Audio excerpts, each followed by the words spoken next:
മറ്റാരുണ്ട് LDF അല്ലാതെ? അദ്ദേഹത്തോടുള്ള വിരോധവും കാര്യമൊന്നും ഞാൻ വെച്ച് പുലർത്തുന്നില്ല. ഇത്രയും കാലമായിട്ട് കൂടെ ഉണ്ടായിരുന്ന പ്രവർത്തിച്ചിരുന്ന ഒരാളാണ്. എന്താ ഇദ്ദേഹത്തിന് പറ്റിപ്പോയിരിക്കണത് എന്നുള്ളതാണ് എന്റെ ചിന്ത. സഹതാപമാണ് കേട്ടോ ഇങ്ങനെ ഒരാളെ തപ്പതിക്കുന്നതിന്. ഇലക്ഷന്റെ ഒരു പടിവാതിലെത്തിയിരിക്കുമ്പോൾ കുട്ടനാട്ടിൽ ഉൾപ്പെടെ പാടശേഖരങ്ങളിൽ നെല്ല് കെട്ടിക്കിടക്കുക. TRS വായ്പ കൊടുക്കുന്ന കാലയളവ് 31-ാം തീയതി അവസാനിച്ചു. കർഷകർക്ക് നെല്ല് സംഭരിക്കാൻ മില്ലുകൾ തയ്യാറാകുന്നു. അപ്പോഴത്തേക്ക് നെല്ല് കർഷകർ ഉൾപ്പെടെ ഈ തെരഞ്ഞെടുപ്പിൽ വലിയ പ്രതിഷേധത്തിലാണ്. കാരണം വേനൽ മഴ വന്നു, നെല്ല് കിട്ടുന്ന സാഹചര്യം പല പാടങ്ങളിലും ഉണ്ടായി. നെല്ലുടമകളാണ് അനാവശ്യ കിഴിവ് ചോദിക്കുന്നത്.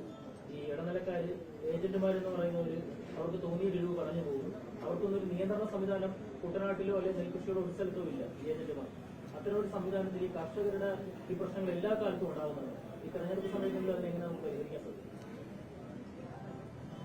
ഇത് പരിഹരിക്കുന്നതിനുള്ള മാർഗം നമ്മുടെ സഹകരണ മേഖല വഴി നെല്ല് സംഭരിച്ചു കഴിഞ്ഞാൽ ആ ബില്ലിന്റെ ആ രേഖയുടെ റെസീറ്റിന്റെ അടിസ്ഥാനത്തിൽ അപ്പം തന്നെ അതിനുള്ള പണം വിതരണം ചെയ്യുക എന്നുള്ളതാണ്. അത്തരത്തിലുള്ള സംവിധാനമാണ് സർക്കാർ ഈ സീസണിന് വേണ്ടി ഉണ്ടാക്കിയത്. അപ്പോൾ ബന്ധപ്പെട്ട എനിക്കതിന്റെ വിശദാംശങ്ങൾ അറിയത്തില്ല. എന്തുകൊണ്ടാണ് ഇത് പ്രവർത്തിക്കാത്തതെന്ന് പരിശോധിച്ചിട്ട് അടിയന്തരമായിട്ട് അതിന് പരിഹാരം കാണും. യൂണിറ്റ് പ്രഖ്യാപിച്ചിട്ടുണ്ട്. നെല്ലിന്റെ താങ്ങുവില 35 രൂപയായിട്ട് ഉയർത്തുമെന്ന് പ്രഖ്യാപിക്കുന്നുണ്ട്. സമയം മുമ്പ് അത് പറയുകയും ചെയ്തിട്ടുണ്ട്. LDFും നെല്ലിന്റെ താങ്ങുവില 35 രൂപയായിട്ട് പ്രഖ്യാപിച്ചു പ്രകടനപത്രികയിൽ. നേരത്തെ തന്നെ ഒരു മോഡൽ ഉണ്ടായിരുന്നു ഇവിടെ. പക്ഷെ അത് പരാജയപ്പെട്ട മോഡലായതുകൊണ്ടാണ് വീണ്ടും ഈ ബില്ലുകളെ ഏൽപ്പിക്കുന്ന ഒരു സംവിധാനം വന്നത്. നെല്ല് സംഭരണം നമുക്ക് നേരത്തെ ഉണ്ടായിരുന്നതിൽ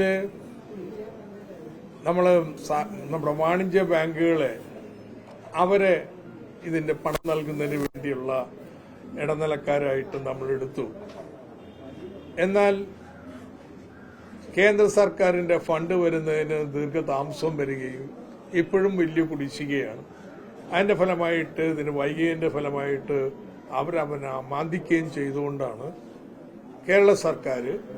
എന്നാൽ അവരതിന് തയ്യാറില്ലെങ്കിൽ നമ്മൾ പറഞ്ഞാൽ നമ്മുടെ പരിധിയിൽ നിന്ന് കേൾക്കാൻ പറ്റുന്ന നമ്മുടെ നിയന്ത്രണത്തിലുള്ള സഹകരണ പ്രസ്ഥാനത്തെ മുൻനിർത്തിക്കൊണ്ട് PRS നടത്തുന്നതിന് തീരുമാനിച്ചു.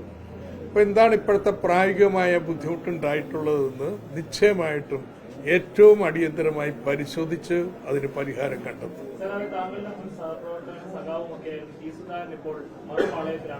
താങ്കൾക്ക് ലഭിച്ച പ്രായത്തിലുള്ള പരിഗണന പോലും അദ്ദേഹത്തിന് ലഭിച്ചിട്ടില്ല എന്ന് പരാതി കഴിഞ്ഞ ദിവസങ്ങളെല്ലാം പറഞ്ഞു.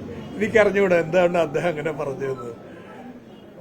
എനിക്ക് 73 വയസ്സായിട്ടുള്ളത്. അദ്ദേഹത്തിന്റെ വയസ്സ് എത്രയെന്ന് എനിക്കറിയത്തില്ല. അതുകൊണ്ട് അതിന്റെ ഇളവിന്റെ ഒന്നും പ്രശ്നമില്ല. സാർ, ഇപ്പോഴേ സുധാകരൻ പ്രസംഗിച്ചപ്പോൾ ഒരു വലിയ ആരോപണം ഉന്നയിച്ചു. അതായത് പിണറായി സർക്കാർ കേരളത്തെ നരക കേരളമാക്കി മാറ്റിയുള്ള പ്രയോഗം. എന്ത് കേരളം? നരക കേരളം. ആര് പറഞ്ഞു?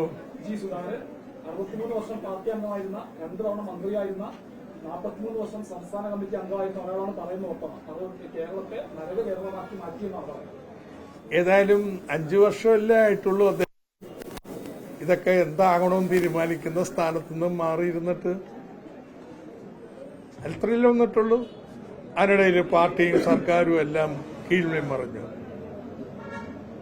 അപ്പൊ അതുകൊണ്ട് ഇതൊക്കെ അദ്ദേഹം ഇന്നെടുത്തിരിക്കുന്ന രാഷ്ട്രീയ നിലപാട് അതിനെ സാധൂകരിക്കാൻ വേണ്ടിയുള്ള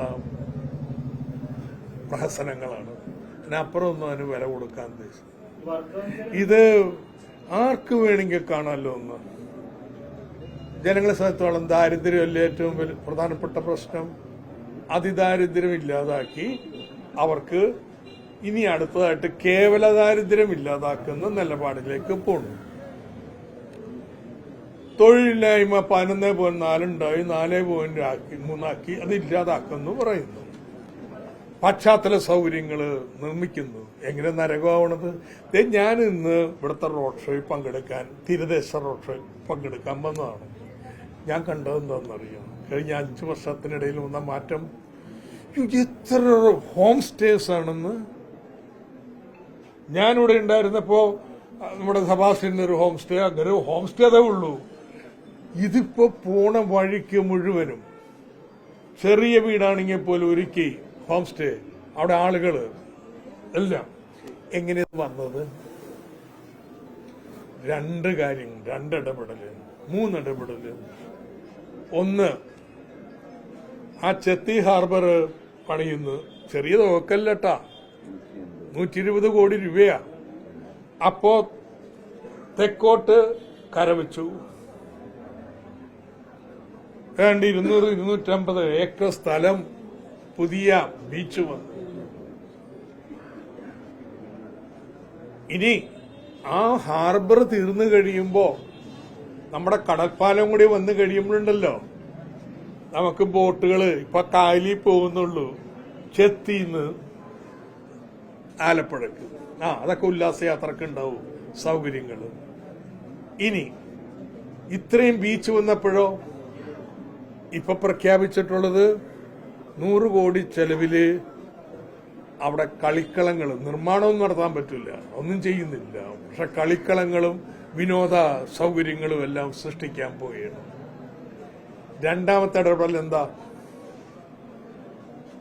ഇങ്ങനെ ഹോം സ്റ്റേ വേണമെങ്കിൽ ആദ്യം വേണ്ട യാത്രാ സൗകര്യമാണ്. ഞാനിവിടെ 15 വർഷം MLA ആയിരുന്നല്ലേ, എത്ര റോഡ് നന്നായി കിടന്നത് എനിക്ക് നല്ല ബോധ്യമുണ്ട്. ഇപ്പൊ ദേശീയപാതയിൽ തീരത്തേക്ക് ഉള്ള റോഡുകളിൽ ഏതെങ്കിലും ഒന്ന് BMNBC അല്ലാതെ ഉണ്ടാ?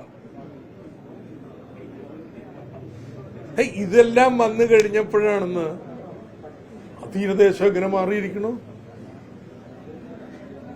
ഒരു 20% വീടുകള് ഏതാണ്ട് ആ മരാരി ബീച്ച് പ്രദേശത്ത് ഹോം സ്റ്റേകളിൽ മാറി, പലതും പണിതുകൊണ്ടിരിക്കുന്നു. ഇങ്ങനെയാണ് നാട് മാറുന്നത്.